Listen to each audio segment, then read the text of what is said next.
The notification came through at 11:47 p.m., a calendar cancellation. Executive retreat aboard the Azure Dream, St. Tropez departure, all expenses paid. My invitation? Revoked. The reason? A two-word corporate euphemism that would change everything. Budget cuts. What they didn't know, what none of them could have possibly known as they clinked champagne glasses and congratulated themselves on their fiscal responsibility, was that the same person they'd just excluded controlled something far more valuable than a spot on their floating palace of excess. Every server, every backup, every single digital thread holding their empire together. 60 seconds. That's all it took for their world to collapse.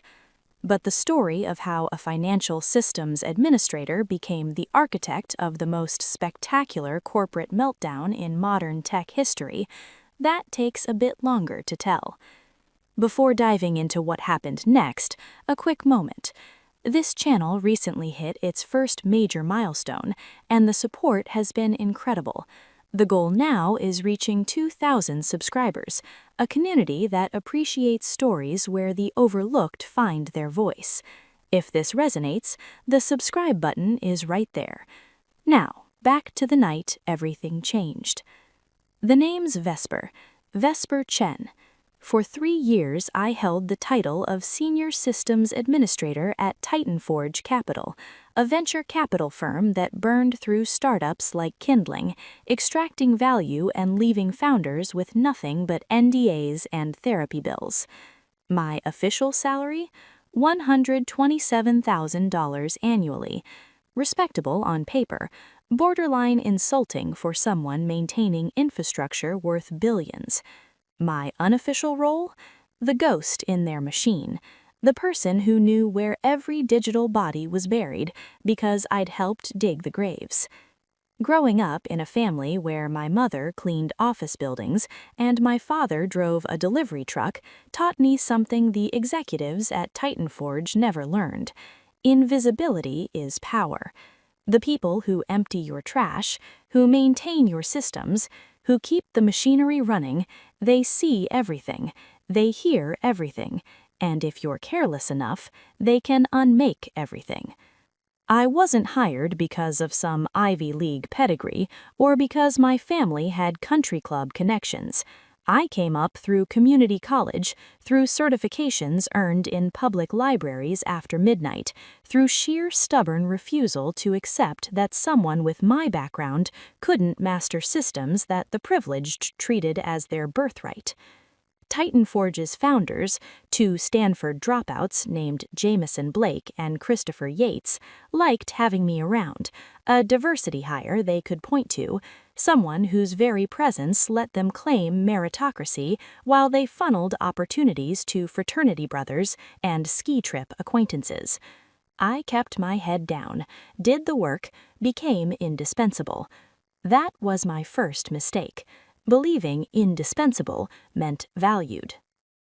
The Azure Dream Retreat had been planned for 8 months, an annual tradition where Titanforge's 23 executives and their select high performers would spend a week in Mediterranean excess, ostensibly for strategic planning and team building. In reality, it was Instagram content and networking, a tax-deductible vacation funded by the returns from companies they'd strip-mined for parts. 3 months prior, Jameson himself had stopped by my workspace, a rare occurrence that turned heads in the open-plan office. "Vesper, you're absolutely coming this year," he'd said, all practiced charm and veneered teeth. "We're finally giving tech infrastructure the recognition it deserves. Your work on the security overhaul saved us millions. This is our way of saying thank you." I'd nodded. Professional. Grateful in that careful way women in tech learn, enthusiastic enough to seem appreciative, restrained enough not to appear emotional. The invitation arrived in my inbox the next day. Flight details, itinerary, even a stipend for appropriate attire. For the first time in 3 years, I felt something adjacent to belonging. That feeling lasted exactly 97 days. The cancellation notification came from Bethany Ross, HR director, a woman whose entire professional identity revolved around delivering bad news with inspirational poster language. "Hi, Vesper. Due to unexpected budget reallocations, we've had to make some difficult decisions regarding the executive retreat attendee list. While we absolutely value your contributions, we're scaling back to essential leadership personnel only. We hope you understand. Looking forward to hearing all about it from the team when they return." 3 exclamation points, as if punctuation could soften the message. I read it twice. Then I checked the original guest list I'd seen in Jameson's accidentally shared calendar 6 weeks earlier. 23 names remained. Mine was the only deletion. Not Drew from marketing, who'd been with the company for 8 months and whose primary contribution was creating meme-heavy slide decks. Not Sienna from business development, whose client acquisition rate was a statistical joke, but whose father sat on our advisory board. Just me. Budget cuts. The rational part of my mind understood what was happening. The optics of a super yacht retreat during economic uncertainty were bad enough without the complexity of actually including staff who weren't part of the inner circle. I'd been invited in a moment of performative appreciation and uninvited when someone ran the numbers on appearances. I was an inconvenience, a complication in their narrative.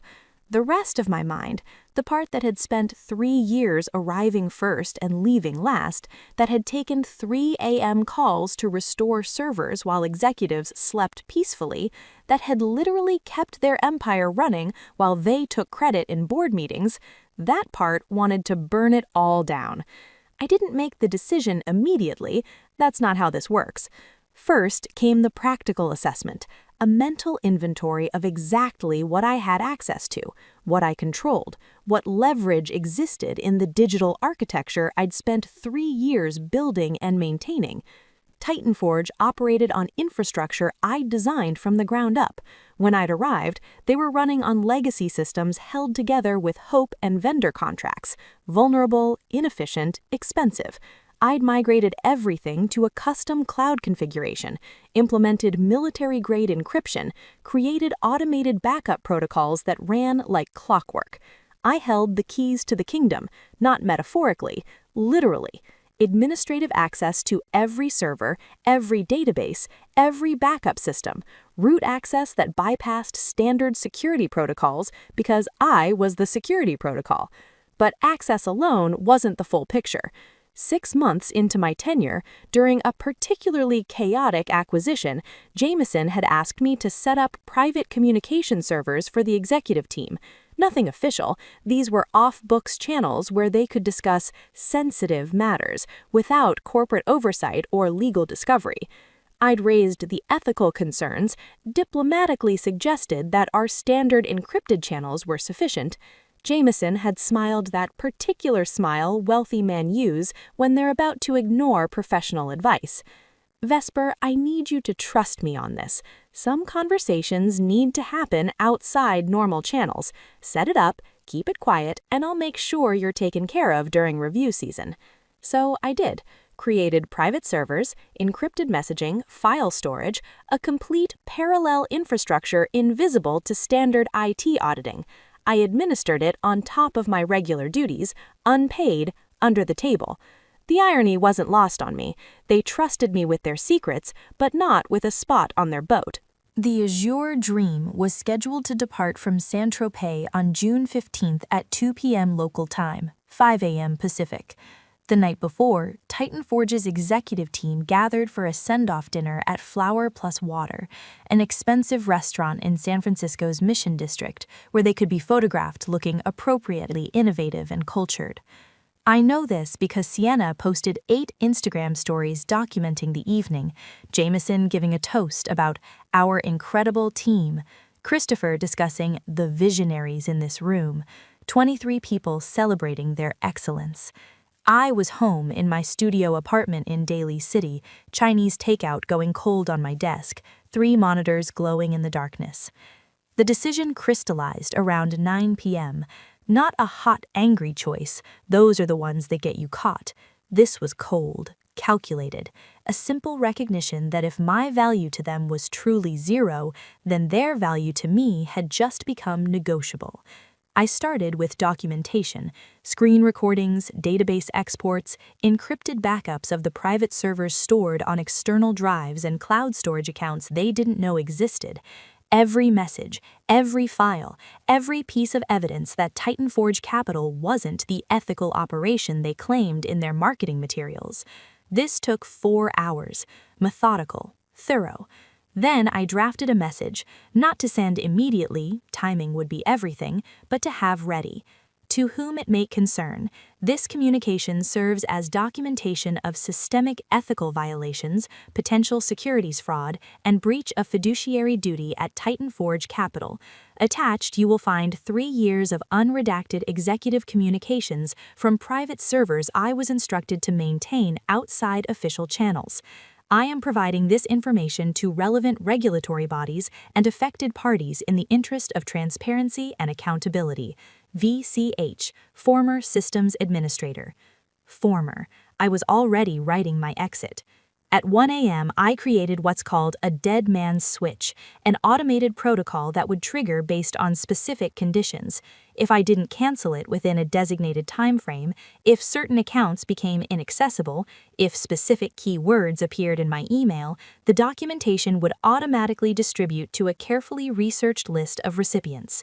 Securities and Exchange Commission, Department of Justice, Financial Crimes Division, business journalists at the Wall Street Journal, Bloomberg, TechCrunch, every startup founder Titanforge acquired in the past 3 years, competing venture capital firms who'd love to see Jameson and Christopher lose credibility. Insurance, that's all it was meant to be, protection in case they decided to retaliate for whatever came next. What came next was simpler than anyone would believe. At 4:47 a.m. Pacific, I logged into Titanforge's primary financial infrastructure, the same systems I maintained, systems that handled fund transfers, investor accounts, operational capital, everything that made the firm actually function beyond the performance art of networking events. I didn't steal anything. That's crucial to understand. This wasn't embezzlement or fraud. I simply revoked access, changed administrative passwords, altered authentication protocols, locked executive accounts behind security requirements they couldn't meet because I controlled the recovery systems, disabled automated processes, initiated complete system lockdowns that appeared to be catastrophic technical failures. Then I logged out. All of it. Every administrative access point, every backdoor, every tool I'd used to maintain their infrastructure. 60 seconds of keystrokes, 3 years of empire building rendered inaccessible. I shut down my monitors, made coffee, waited. The first call came at 5:03 a.m. Drew, from marketing, somehow appointed emergency contact despite having virtually no technical knowledge. Vesper, thank God. Something's wrong with the financial systems. None of the executives can access their accounts. The fund transfer protocols are frozen. I'm getting error messages I've never seen before. Can you remote in and fix this? Professional voice, concerned but calm. I'm not on call this week. That's Brandon's rotation. Brandon's in Denver at his sister's wedding. You're the only other person with administrative access. Actually, I'm not sure that's accurate anymore. My permissions may have been modified during the security audit last month. You should contact our vendor support line. They have escalation protocols for situations like this. A pause. The sound of panic crystallizing into awareness. Vesper, the executive team is boarding a flight to France in 2 hours. They need access to operational accounts before they leave. This is critical. I understand. Unfortunately, without current administrative access, there's nothing I can do. Vendor support should be able to help, though. Resolution time for complex authentication issues can be 48 to 72 hours depending on severity. I could hear someone shouting in the background. Christopher's voice, sharp with the kind of anger that comes from encountering a problem money can't immediately solve. Drew again, dropping the friendly tone. You need to fix this, now. I'd love to help, but as I mentioned, my access appears to have been restricted. Maybe this is related to those budget cuts? Sometimes when companies reduce headcount allocations, they preemptively limit system permissions. Standard security protocol. I hung up before he could respond. The next 6 hours played out exactly as he anticipated. Panic. Escalation. Vendor support companies realizing they were dealing with custom systems that didn't have standard recovery options. Christopher canceling his flight. Jameson screaming at IT contractors who kept explaining that without the administrator who'd built the infrastructure, restoration would be complex and time-consuming. I went to the office around 10 a.m. Business casual. Coffee in hand. The picture of professional concern. The entire executive team was there, clustered around the conference room, phones pressed to ears, laptops open to error screens. The Azure Dream Retreat was falling apart in real time. Half the team stranded in San Francisco, unable to access the operational funds needed to complete travel arrangements. The other half already en route, but cut off from the financial systems they'd need for a week of business theater. Bethany from HR spotted me first. Relief flooded her face. Vesper, perfect timing. We have a technical crisis and need your expertise immediately. Of course. What's the issue? Jameson pushed past her, face red, tie loosened. What's the issue? The issue is that every single financial system is locked down, nobody can access anything, and we have 24 investors expecting updates that we can't provide because apparently our entire infrastructure is held together by one person who isn't even here. He said it like an accusation, like my absence was the problem, rather than their dependence. I'm here now, steady, professional. Though I'm surprised nobody called me earlier. When did this start? 5 a.m. Drew said he called you and you refused to help. I explained that my administrative access appears to have been restricted. If you need me to attempt recovery, I'll need full permissions restored, in writing, along with authorization for emergency overtime rates, standard protocol for after-hours crisis management. Christopher stepped forward. Younger than Jameson, usually the good cop in their dynamic. Vesper, we don't have time for contract negotiations. People are missing flights. We have investors in 3 time zones waiting for fund transfers. Just fix it and we'll sort out compensation later. I appreciate the urgency, but later isn't really working for me anymore. The conference room went quiet. Jameson's expression shifted. Excuse me? Yesterday, I was important enough to maintain your entire infrastructure, important enough to run private servers that you specifically kept off the books, important enough to take 3 a.m. calls and cancel personal plans and make sure everything ran smoothly while you collected the credit. But I wasn't important enough for your retreat. Budget cuts, right? Vesper, I understand you're disappointed about the retreat, but this really isn't the time. You're absolutely right. This isn't the time. The time was 3 years ago when you should have built redundancy into your systems. The time was last month when you should have cross-trained other administrators. The time was yesterday before you sent that cancellation notice and reminded me exactly how much I'm valued here. Christopher held up his hands, placating. Nobody's saying you're not valued. The retreat decision was purely logistical. We can discuss getting you on next year's list, but right now we need those systems operational. Next year's list? The words tasted like ash. Here's what's going to happen. I'm going to walk out of this office. You're going to spend the next several days explaining to your investors why you can't access your own funds. Your vendors are going to work very hard to recover systems they didn't build and don't understand. Eventually, you'll regain basic functionality, though I suspect certain private servers might be permanently lost in the process. Jameson's face went from red to pale. The private servers?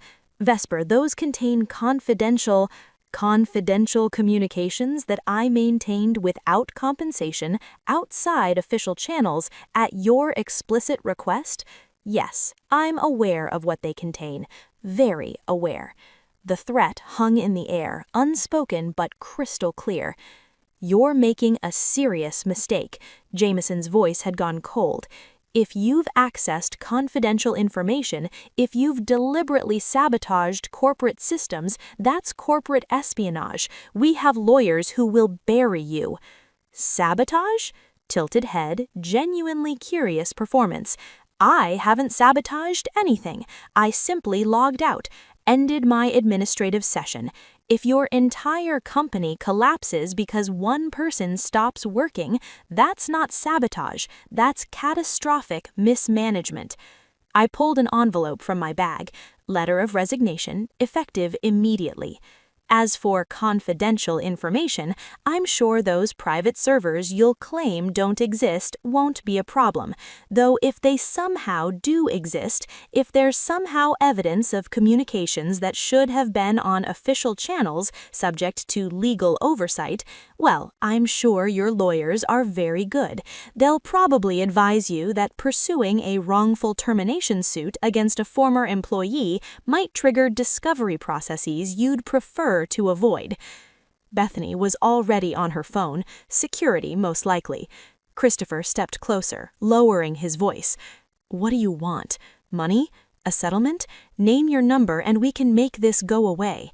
I don't want your money. I want you to understand what it feels like to be cut off from something you thought was guaranteed, to be told you're not essential, to watch other people celebrate while you're uninvited from your own value. I placed the resignation letter on the conference table. Jameson stared at it like it might explode. My personal effects are minimal. I'll be gone in 10 minutes. I recommend you contact Brandon immediately. He's your best option for system recovery, though he's going to need considerably more than 48 hours. Also, you might want to cancel that superyacht, budget cuts and all. Security arrived as I was packing my desk. 2 guards who'd always been friendly, who looked uncomfortable with their assignment. One of them, Angelo, had twin daughters I had helped set up college scholarship applications. He wouldn't make eye contact. Nothing personal, Miss Chen, just escorting you out per protocol. I understand. You're doing your job, Angelo. I hope the girls heard back from those schools. His face softened slightly. Both got full rides. We wanted to thank you properly, maybe take you to dinner, but things got busy. I'm glad it worked out for them. They're going to do amazing things. The walk through the office was silent. Every employee watching, phones subtly recording. This would be on industry message boards within hours. The speculation, the rumors, the mythologizing of what actually happened. Outside, San Francisco morning fog rolling through Soma, I took my first deep breath in 3 years. My phone was already ringing. Unknown number. I let it go to voicemail. Then another and another. By the time I reached the BART station, there were 6 missed calls and a text from a number I didn't recognize. This is Christopher. We need to talk. Please call back. We can work this out. I deleted it. The fallout took 3 weeks to fully unfold. Later, through former colleagues who'd stayed in touch, through industry contacts and public records, the complete picture emerged. Titanforge's vendor contractors worked around the clock for 4 days before achieving basic access to primary financial systems. The private servers, the ones containing 3 years of unfiltered executive communications, were never recovered. Total loss according to official reports. Unofficially, I knew exactly where they were.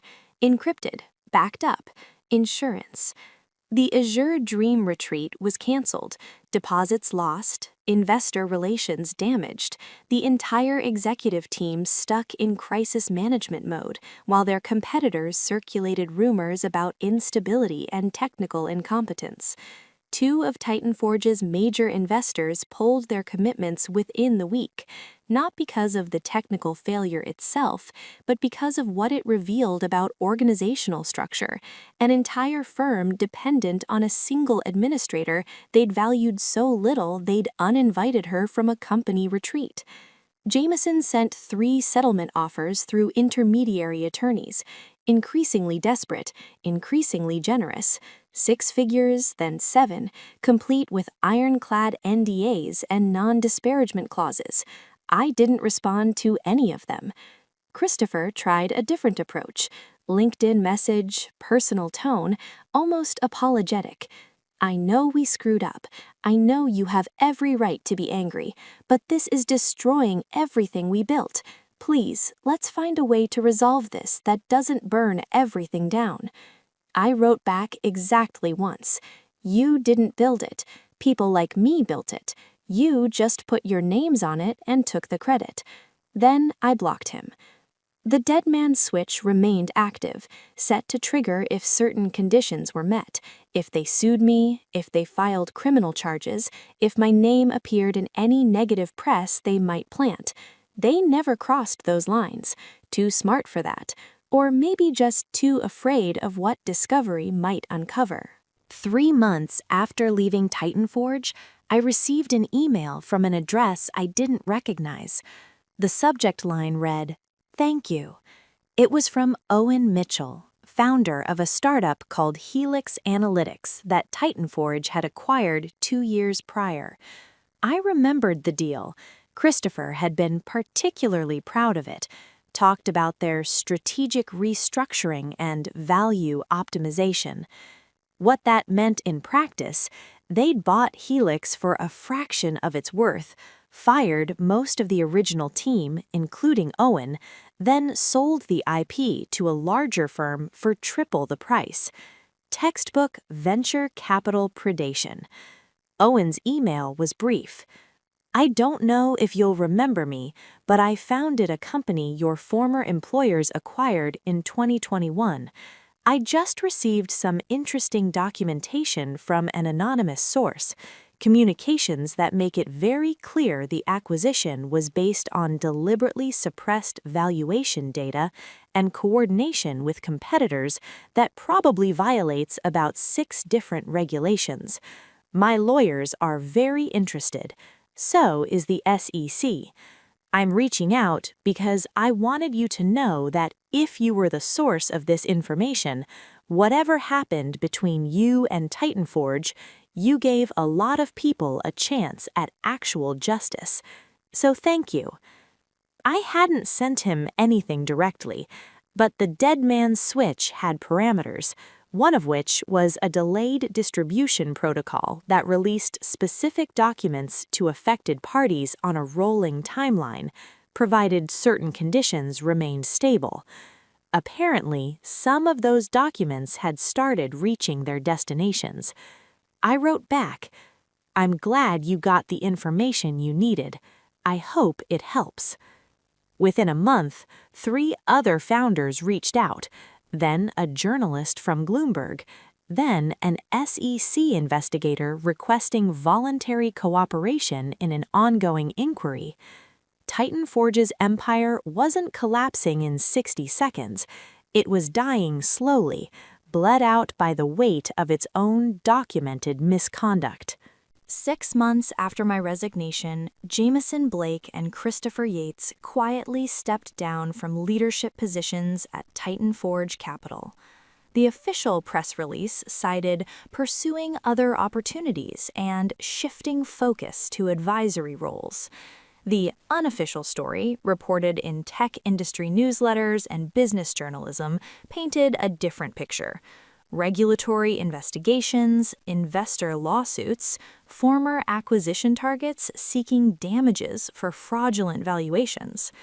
The private servers I'd maintained, the ones that didn't exist, had become the ghost haunting every legal proceeding. Attorneys kept requesting documentation from systems Titanforge claimed had never been operational, creating a paradox that made every denial look like obstruction.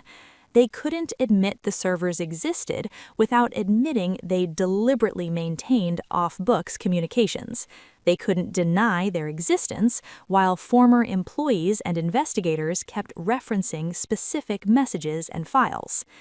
The firm survived, technically. Restructured, new leadership, dramatically reduced operations.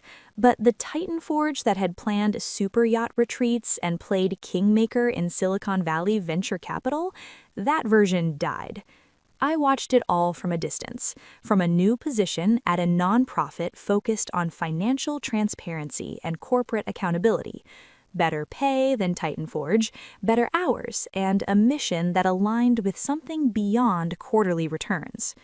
My new employer had been impressed by my technical background, yes, but what really interested them was a recommendation letter from Owen Mitchell describing my commitment to ethical practice and institutional accountability. He didn't mention specifics, didn't need to. 1 year after leaving Titanforge, I received a final communication, handwritten letter, delivered to my apartment, return address from Christopher Yates's personal residence, not the firm. The letter was 3 pages. Parts of it were self-justifying, the kind of rationalization people craft when they need to believe they're not the villain in their own story. But the core of it was something else. I've spent 12 months trying to understand how everything fell apart so completely.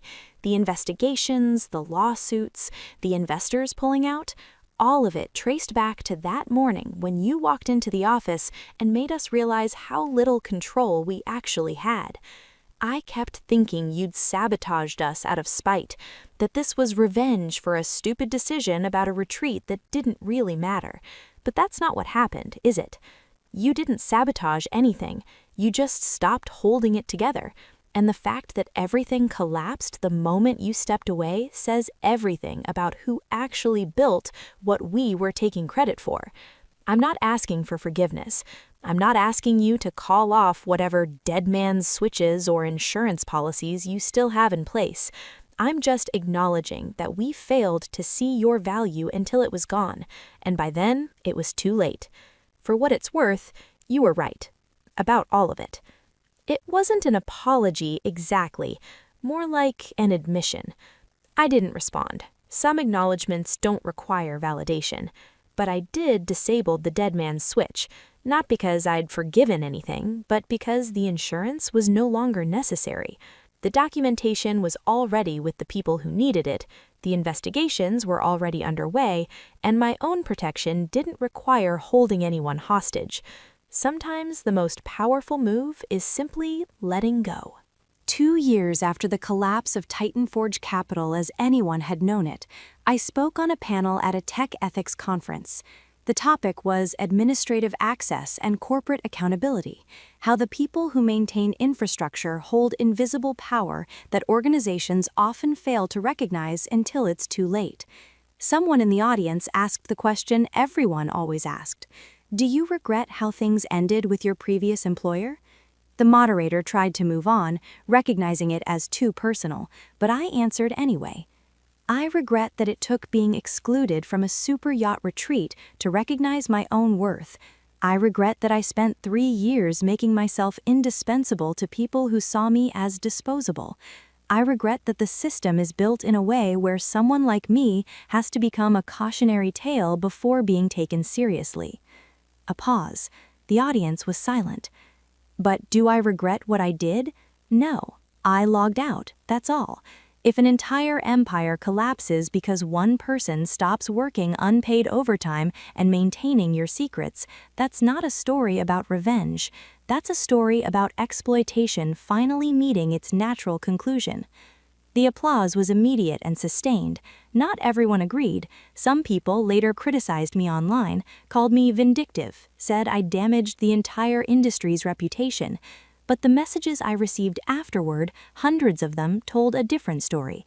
Administrators and junior developers and support staff who'd never felt valued, people who'd been excluded, overlooked, uninvited from the success they'd helped build.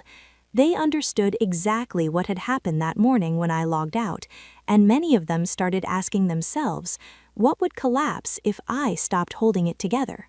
3 years later, I'm still at the nonprofit, still working on financial transparency, still helping build systems that distribute power rather than concentrate it. Titanforge Capital exists as a shell of its former self. Jameson moved to consulting. Christopher started a podcast about lessons learned from failure that has decent ratings among business school students. The Azure Dream superyacht still operates, available for private charter, though considerably less expensive than when it was hosting venture capital retreats. Sometimes former colleagues reach out, asking about that morning, what I was thinking, how I planned it, whether I'd known it would cascade the way it did. The truth is simpler than they imagine. I didn't plan to destroy anything. I just recognized that my value existed independent of their validation, and that the infrastructure I'd built wasn't obligated to outlast my willingness to maintain it. They'd told me I wasn't essential enough for their celebration. I showed them exactly how essential I actually was. The lesson isn't about revenge, it's about recognition. The people you don't invite to the table, the ones you cut for budget reasons while preserving spots for every mediocre connection and underperforming favorite, those are often the people holding your entire operation together. And the thing about people who hold things together, eventually they get tired. Eventually they log out. And when they do, you discover very quickly whether you built something sustainable or just convinced yourself that you did while someone else did the actual work. Titanforge chose to learn that lesson the hard way. The fact that it only took 60 seconds for their world to start collapsing, that wasn't my failure. That was theirs. Stories like these matter because they remind us that power dynamics aren't permanent, that value exists whether it's acknowledged or not, and that sometimes the most revolutionary act is simply refusing to continue holding up people who refuse to hold you up. If that resonates, if this story meant something, the subscribe button is a way to support this kind of storytelling. The journey to 2,000 subscribers is a milestone worth reaching together, a community that recognizes these narratives and understands why they need to be told. Thanks for being here. Thanks for listening. And remember, the people who make your world run smoothly, they're not invisible. They just choose whether or not you get to see them coming. Until next time.